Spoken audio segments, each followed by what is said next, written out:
Students, Assalamu alaikum. Hope you are doing well today. Today our topic is soil of class 7 subject science. Soil, जैसा कि बच्चों आप soil के बारे में जानते हैं, जिसको हम मिट्टी कहते हैं. It is very important nature resource. जितनी भी चीज़ हमें मिल रही है वो उसका जो सोर्स है वो सॉइल है. जैसे यहाँ पे आप बुक पे देखिए पेज नंबर 112 पे, all living organism depend directly और इनडायरेक्टली ऑन सॉइल. जितने भी जानदार चीज़ें वो डायरेक्टली या इनडायरेक्टली किस पे डिपेंड करती हैं? सॉइल पे, मिट्टी पे. Plants prepare food for whole biots but the plants derive all vital nutrients from soil to grow and thrive. जितने भी प्लांट्स हैं वो अपनी गुज़ा जो तैयार करते हैं, जितने भी जानदार चीज़ें हैं, whole biots, but the plants derive all vital nutrients from soil to grow and thrive. ये अपने जितने भी न्यूट्रिएंट्स हैं ये ज़मीन से ही हासिल करते हैं. Soil is one of the most important nature resource. ये एक अहम कुदरती वसाइल है. It supports the growth of plants by holding the roots firmly and supporting water and nutrients.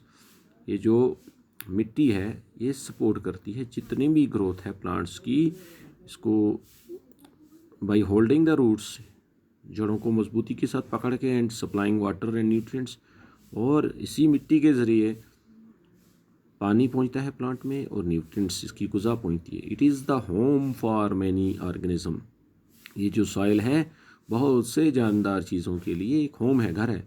Soil is essential for agriculture. ये हमारी ज़राअत के लिए ज़रूरी है. Agriculture provides food. इसी से हमें गुज़ा मिलती है, क्लोथिंग, कपड़े मिलते हैं, शेल्टर और पनाह मिलती है for all.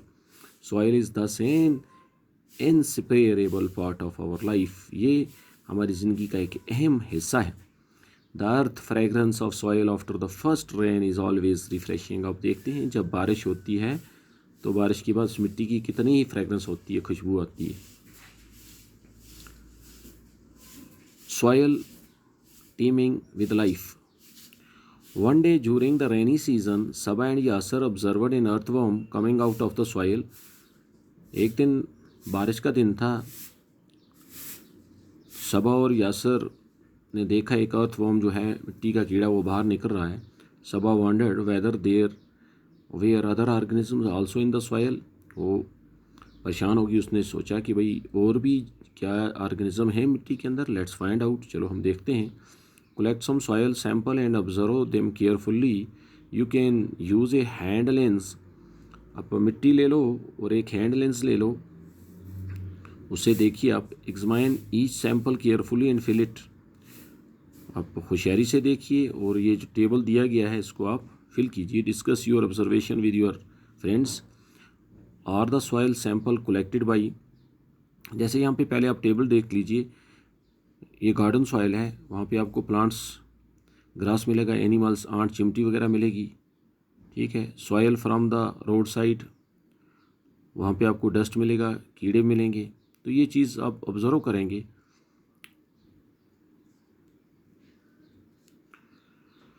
Your friend similar to the ones collected by you. Yasir and Saba have use soil in many ways. They enjoy playing with it. It is a great fun indeed. Make a list of the use of soil. अब आप एक list बनाइए कि मिट्टी के इस्तेमाल क्या हैं. सबा बता रही है, I wonder why I found some pieces of plastic articles and polythene bags in the soil samples collected from the road side and the garden. अब उसने देखा जो रोड साइड से उसने मिट्टी ली थी उसमें पॉलीथीन बैग्स के कुछ पीसेस पड़े हुए थे. Polythene bags and plastic pollute the soil. ये हमारी मिट्टी को आलूदा करता है. They also kill the organism living in the soil. जितनी भी जानदार चीज़ें मिट्टी के अंदर हैं ये इनको मारता है.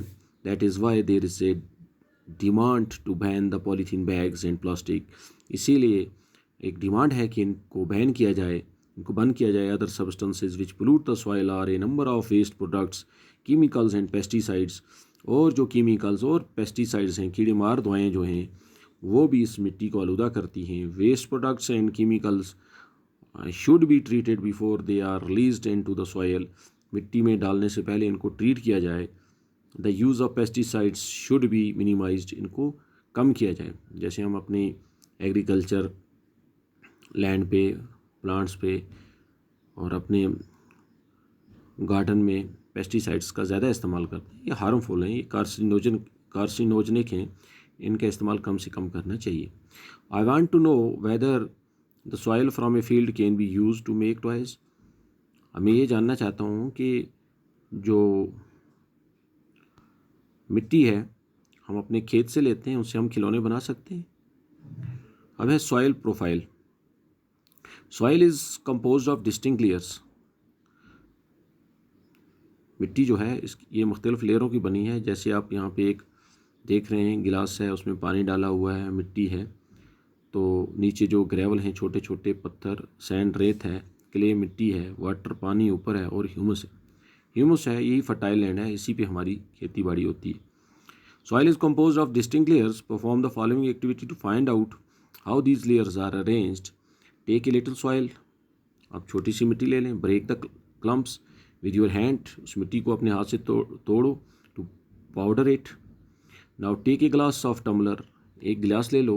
3/4 to be filled with water.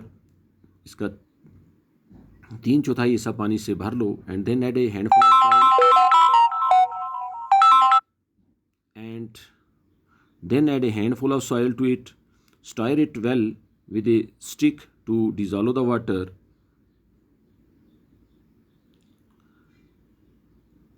अब एक स्टिक से इसको हिलाओ. Stir it well with a stick to dissolve the soil. Now let it stand undisturbed for some time. Afterwards, observe it and answer the following questions. अब इसको थोड़ी देर रहने दो और नीचे दिए गए सवालों के जवाब दीजिए. Do you see the layers of particles of different size in the glass tumbler?